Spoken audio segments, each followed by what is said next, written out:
नमस्कार, आप देख रहे हैं न्यूज हाट। मैं हूं आपके साथ रितेश शर्मा। भोजपुर जिले के शाहपुर थाना क्षेत्र अंतर्गत बिलौटी गांव में भरत भूषण तिवारी की 17 जून को हुए एनकाउंटर में मौत हो गई थी। इस मामले में लगातार सम्राट सरकार की किरकिरी हो रही थी। यही कारण था कि लगातार विवाद के बीच सम्राट चौधरी ने न्यायिक जांच का ऐलान किया था। अब जांच की जिम्मेदारी भी तय हो गई है। घटना की न्यायिक जांच के लिए अधिसूचना जारी कर दी गई है। पटना हाईकोर्ट के रिटायर्ड जज विनोद कुमार सिन्हा इस एनकाउंटर की जांच करेंगे। उनकी अध्यक्षता में इस केस को देखा जाएगा।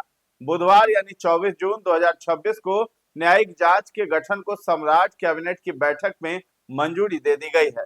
सम्राट सरकार ने भरत भूषण तिवारी एनकाउंटर मामले में पटना हाईकोर्ट के रिटायर्ड जज विनोद कुमार सिन्हा को न्यायिक जांच की जिम्मेदारी सौंपी है। जांच के बाद ये पता चलेगा कि ये फेक एनकाउंटर है या फिर पुलिस की ओर से की गई कार्रवाई सही है। इन सब के बीच विनोद कुमार सिन्हा के बारे में हम आपको बताने वाले हैं। दरअसल पटना हाईकोर्ट के रिटायर्ड जस्टिस विनोद कुमार सिन्हा बिहार में कई महत्वपूर्ण न्यायिक और प्रशासनिक पदों पर अपनी सेवाएं दे चुके हैं। उनका जन्म 23 अप्रैल 1958 को हुआ है। 1983 में उन्होंने पटना लॉ कॉलेज से एलएलबी की पढ़ाई पूरी की। इसके बाद पटना हाईकोर्ट से उन्होंने वकालत शुरू की थी।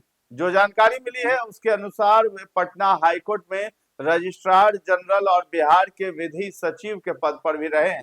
दिसंबर 2016 में उन्हें पटना हाईकोर्ट का जज नियुक्त किया गया और वे 22 अप्रैल 2020 को पटना उच्च न्यायालय से ही रिटायर हुए।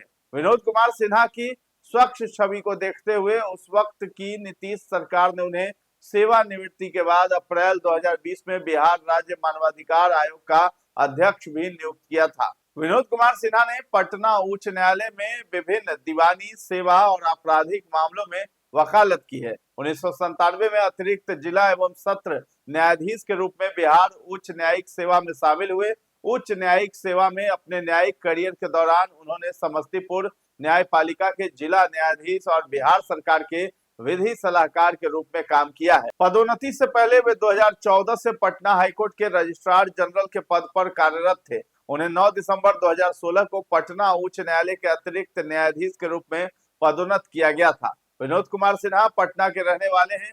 राजेंद्र नगर के रोड नंबर 3 में उनका मकान है। बता दें कि घटना के दिन का जो वीडियो सामने आया है उसमें यह दिख रहा है कि भरत तिवारी ने पुलिस के सामने हथियार फेंक दिया था और सरेंडर कर दिया था। ऐसे में परिजनों और अन्य लोगों का आरोप है कि पुलिस ने सरेंडर करने के बाद भरत तिवारी को गोली मारी है, जो हर तरह से गलत है। इसके बाद 20 जून को सम्राट चौधरी ने न्यायिक जांच कराने की बात कही थी। सम्राट चौधरी ने 20 जून को अपने एक्स पोस्ट में लिखा था कि भोजपुर जिले के शाहपुर थाना क्षेत्र के बिलौटी गांव में दिनांक 17/6/2026 को हुई पुलिस मुठभेड़ की स्वतंत्र एवं निष्पक्ष जांच हेतु उच्च न्यायालय के सेवानिवृत्त न्यायाधीश द्वारा न्यायिक जांच कराने का निर्णय लिया गया है। न्यायिक जांच का उद्देश्य घटना के सभी पहलुओं की निष्पक्षता एवं पारदर्शिता के साथ जांच सुनिश्चित करना है। दूसरी ओर इस घटना में सरकार में ही दो फाड़ हो चुका है। एनडीए के कई नेता इस एनकाउंटर के खिलाफ बयान दे चुके हैं। सम्राट चौधरी से मीडिया ने सवाल किया था तो उन्होंने चुप्पी भी साध ली थी। अब न्यायिक जांच की रिपोर्ट का इंतजार है। कई नेताओं ने इस पर कहा भी है कि न्यायिक जांच की रिपोर्ट आने के बाद ही जो है किसी तरह की कोई टिप्पणी करनी चाहिए। घटना के बाद से ही भरत तिवारी का परिवार न्याय की मांग पर अड़ा हुआ है। भरत की मां की शिकायत पर शाहपुर थाने में पुलिस अधिकारियों के खिलाफ प्राथमिकी भी दर्ज की गई है। पीड़ित परिवार का संकल्प स्पष्ट है कि उन्हें आर्थिक मुआवजा या सरकारी नौकरी नहीं बल्कि केवल अपने बेटे के दोषियों के लिए कड़ी सजा चाहिए। परिवार का कहना है कि वे किसी भी सूरत में पीछे नहीं हटेंगे।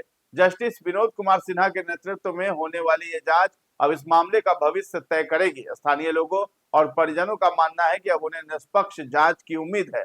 देखना ये होगा कि क्या प्रशासनिक सख्ती के बीच ये जांच टीम समय सीमा के भीतर सच को सामने ला पाती है या फिर भरत तिवारी का परिवार सड़क पर उतरकर जो है आंदोलन करने के लिए फिर से मजबूर होगा। तो भरत तिवारी के केस में भले ही रिटायर्ड जज की अध्यक्षता में जांच होगी, लेकिन परिवार सीबीआई और सिटिंग जज से जांच की मांग भी कर चुका है।